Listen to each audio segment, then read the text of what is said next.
Let's talk to tonight's panel. He's the part of the problem podcast host. That's a lot of P's. Alliterations. Dave Smith, comedian and new dad.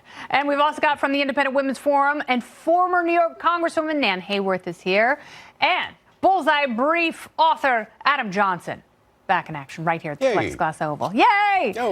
So a lot of questions for William Barr. You know, we saw, you talk about an abject failure. I would say that was the Jefferson Beauregard Sessions administration during the Department of Justice. Sure. William Barr has a lot of red flags. Did he bury any of those today? I guess politically, I think he did a decent job of kind of appeasing both sides and saying. Where did he stumble?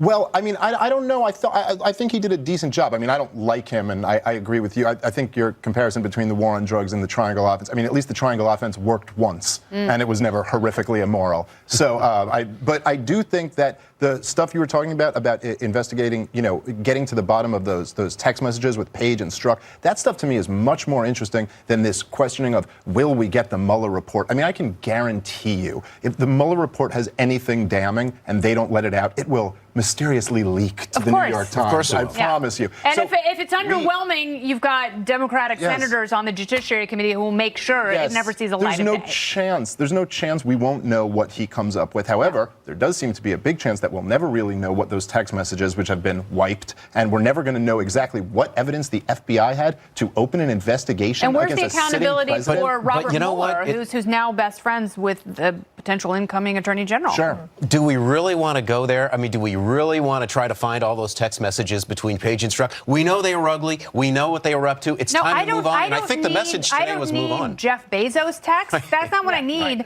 But I want to figure. I do want to get to the bottom of it, and I don't think we're asking what do you get sufficient questions. Well, what do you get? We know it was accountability. You get criminal referrals like you do in the Andrew McCabe It destroyed DOJ, and now they've got to restore credibility, which takes a guy like Barr, who can bring people back together again. For sure. You know, the sad part about there are many sad aspects to former Attorney General Sessions' tenure, but one of them is he basically emasculated himself at the start of it.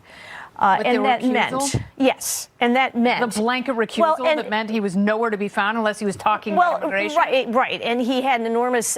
He seemed to be completely cowed by the president, who of course was openly hostile to him, and so these lingering questions about, and just were revived by Andrew McCarthy this week when he talked about how, you know, in fact, the FBI was investigating President Trump as a potential Russian agent. I mean, this stuff is absurd. Right, exactly. It's absurd. So is there a feeling that, yes, we need to cleanse certain people out of the DOJ and the FBI? Yes, and that hasn't been done yet. So I think that's why. But it's more than just absurd. If this was unfounded, then what you're looking at is an attempted coup by the deep state of America against a politician who they politically disagreed with. Now, why we would want to get to the bottom with that, I think, is obvious on its face. Yeah, that means that some of the darkest conspiracies that exist aren't theoretical. Right, exactly. And that's incredibly dangerous. And it's okay for some politicians if they oppose the president. Yeah. It should never be okay if it's the machinery of state turned against a citizen merely for running for office. That's not new.